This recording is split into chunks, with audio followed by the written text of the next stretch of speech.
get off my lawn. Happy holidays, viewers! Matt here with another review for all of you. I've done at least 2 videos related to A Christmas Carol, one being on an old Swan cartoon, and the other a commentary on someone decrying the Muppets adaptation of it as an attack on capitalism. A Christmas Carol by Charles Dickens really shouldn't need an introduction. Millions of people have heard the story, and there are multiple adaptations of it that are charming and beloved. Except this one. I don't think anyone has unironically liked it since childhood.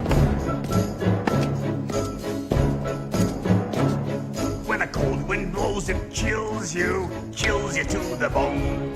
But there's nothing in nature that freezes your heart like years of being alone. The story opens with Ebenezer Scrooge, a cantankerous old mainlander, forces his sole employee, Bob Cratchit, to work in unbearably cold conditions because he thinks that using more than one mega piece of coal is a waste of money. He's visited by his nephew Fred, who's just as cheerful and social as Scrooge is a stick in the mud, though imagine your family name being Scrooge. Oh well, but that can make it work. I guess this guy can. Fred invites his uncle to join him and his wife for Christmas dinner tomorrow, and this invitation is met with the information that not only does Scrooge inexplicably hate Christmas, but that he thinks falling in love is equally stupid. After Fred is departed, Scrooge receives more unwanted company in the form of 2 charity workers looking for donations, but not only does Scrooge refuse to donate because he sees no point in making anyone else's life better, and he's so miserable, but also says the poor and homeless should seek refuge in the poorhouses and prisons he supports, and when he's told that maybe he can't go there or would rather die, and then we get that infamous line, if they like to die they had better do it and decrease the surplus population. The day ends with Bob Tooney asking Scrooge for tomorrow off, Scrooge bitterly relenting. I wear a chain, a heavy chain is wound around my soul. A chain of sin and vices that I could not control. When Scrooge arrives home that night, he sees the most surprising visit of all. The ghost of his deceased partner, Jacob Marley. Scrooge refuses to believe that any of this is actually happening. It's only when Marley undoes his head wrapping and causes his jaw to unhinge and fall open on his chest, he gets Scrooge to accept the reality of this situation. Marley tells Scrooge that because he never had a sense of community, nor helped those who might have benefited from his aid, that his spirit is now condemned to walk the world unseen, being forced to drag heavy chains, ending in cash boxes that symbolize his sin of avarice, and look upon the suffering of the poor and impoverished. Now that he has powers to provide comfort to anyone, he then tells Scrooge that he is destined to share the same fate unless he repents and changes his ways, and to help him do so, he will be visited tonight by 3 spirits. With that message delivered, Marty flies out the window to rejoin a howling collective of damned souls.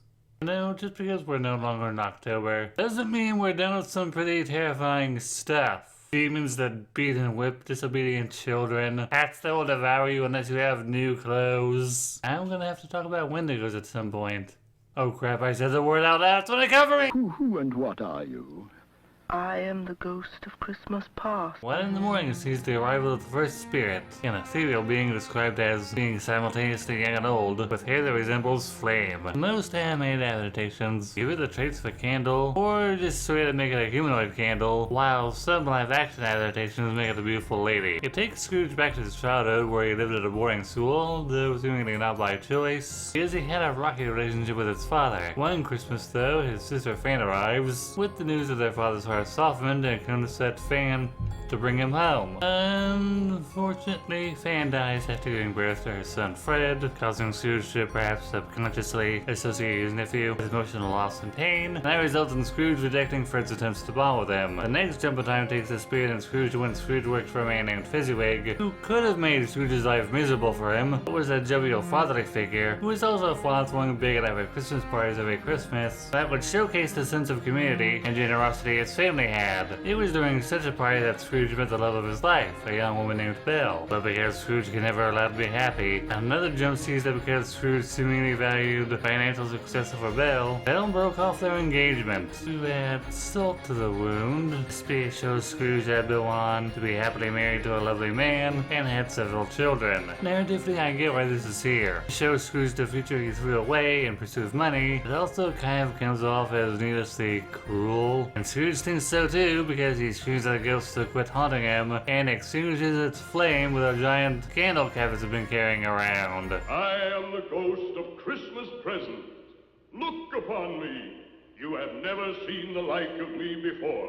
I'm not sure I see the like of you now. Ghost number 2 also shows up at 1 a.m., which I always thought was kind of odd. Spirit is described as a jovial giant who shares visual traits with Father Christmas, aka Santa before the Coca-Cola company got their hands on him. Through the use of spoopy otherworldly magic, the spirit leads Scrooge through a bustling town square into the home of Bob Cratchit. Scrooge is somehow surprised that the Hatchets live in a little hovel, but he's even more surprised that the Cratchits are happy, despite how little they can afford, because they have each other. See, Scrooge's worldview was that accumulating wealth would make one happy, that poverty leads to misery, which is the complete reverse with Scrooge being one of the wealthiest men in town, but also the most miserable, but rich due to their emotional connection to one another. The member of the family that catches Scrooge's attention most is Bob's youngest son, Tiny Tim. Walks with a crutch and suffers from a mysterious cough. Tim's illness is caused to become more mature and wiser beyond his years, and thus appreciates whatever his parents can afford, which includes a meager goose for Christmas dinner, which is no bigger than Tim himself. Then we all kids could be like this, huh? Starting to feel some empathy for someone other than himself, Scrooge inquires about Tim. Looking forward, the ghost says that unless the future is changed somehow, Tim is likely to die. And then he turns Scrooge's earlier words about how the poor should just die so there'll be less of them around on him. The next visit is to Fred's house, where he's entertaining guests at his Christmas party that he tried to invite Scrooge to, with a game of Guess the Unpleasant Creature that results in Scrooge being the punchline. The child I thought was needlessly mean to make a family member the butt of your joke, but like with the first speech showing Scrooge Bell's future, I now know narratively why it's here. Despite intentionally being an antisocial and unpleasant person, Scrooge at least thought he had unconditional respect due to being a successful businessman, and this gives him a small glimpse into the fact that that isn't the case. Now Scrooge has some introspection to do. Finally, the spirit takes Scrooge all around the countryside, showing him how miners and folks working in an old lighthouse spend their Christmas. He has been visually aging all day, and just as his time is nearing its end, Scrooge notices a clawed foot protruding from under a spirit's robe, which is attached to what can best be described as an animalistic pair of children the spirit claims belong to mankind but cling to him. A boy named Ignorance represents the dismissive attitude the privileged upper class have towards those leading their nesters, and ignore the suffering of the disadvantaged, which are represented by a girl named Want.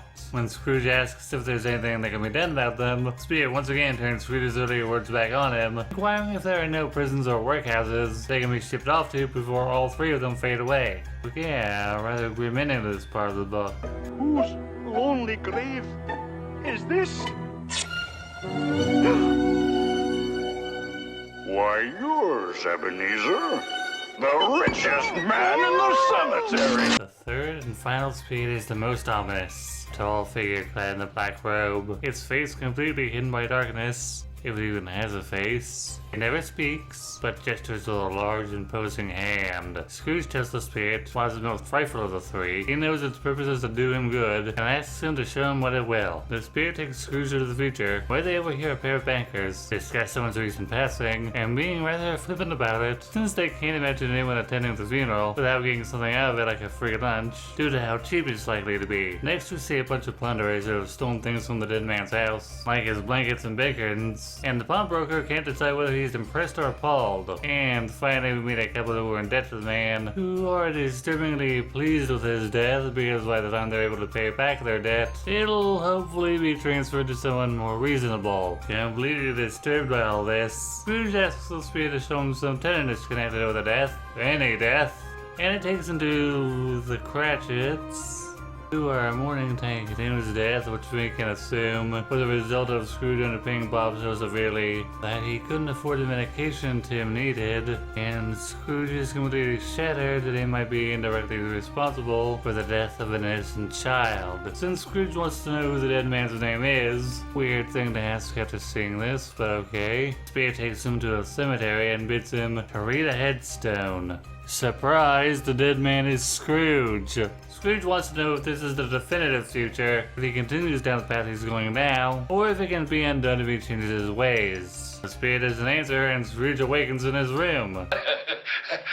Merry Christmas to everybody, and a Happy New Year to the world! So overjoyed at being alive, Scrooge fully intends to change his ways. He starts by anonymously sending a turkey to the Cratchit's house and giving a large donation to the charity workers he met yesterday when he encounters them on the street before attending Fred's Christmas party, much to his nephew's surprise. The next day, Scrooge pretends to be annoyed that Bob arrived 18 minutes late into work, and when it looks like Bob is about to be fired, Bob surprises him by increasing his salary. So why did I do this when thousands of other YouTubers have talked about this book? One reason. A primary moral of this novella is that those with the means to help those in serious need, like the wealthy, should seize the opportunity, and that community and connection to one's fellow man is ultimately more important than hoarded wealth. It feels like the 1% never really internalized that moral. And all you poor fuckers out there, you know, and we're gonna show, that's pan down, move a little more. That's what Christmas is supposed to look like, you poor fucks. For whatever reason, empathy for others seems to be a concept that the oligarchy has never heard of, or rather intentionally ignores, even though the Marty and ignorance and wants segments make it clear why that's a bad thing. Scrooge wasn't distraught just because he died and mourned, and that people were indifferent to his death. He was also distraught because he may have been indirectly responsible for the death of an innocent child, and his freshly developed sense of empathy couldn't handle that without a crushing sense of guilt. It's only after Scrooge actually keeps his word to be more charitable and empathetic that the dark future is undone and Tim survives. A Christmas Carol isn't just a story, it's a form of commentary of the social injustices Dickens saw going on around him in the 19th century, and wrote other books about social injustice like Oliver Twist and David Copperfield. Dickens was an advocate for the downtrodden and improving their lives, which is something I don't think we're going to see a whole lot of the way things currently are, considering certain people have said that the homeless should be killed, locked up in asylums. But hey, maybe I'm just preaching to a choir here. This is Night at Eyes saying, thanks for watching, share your thoughts with me, and do what you can to make someone's holiday a little happier.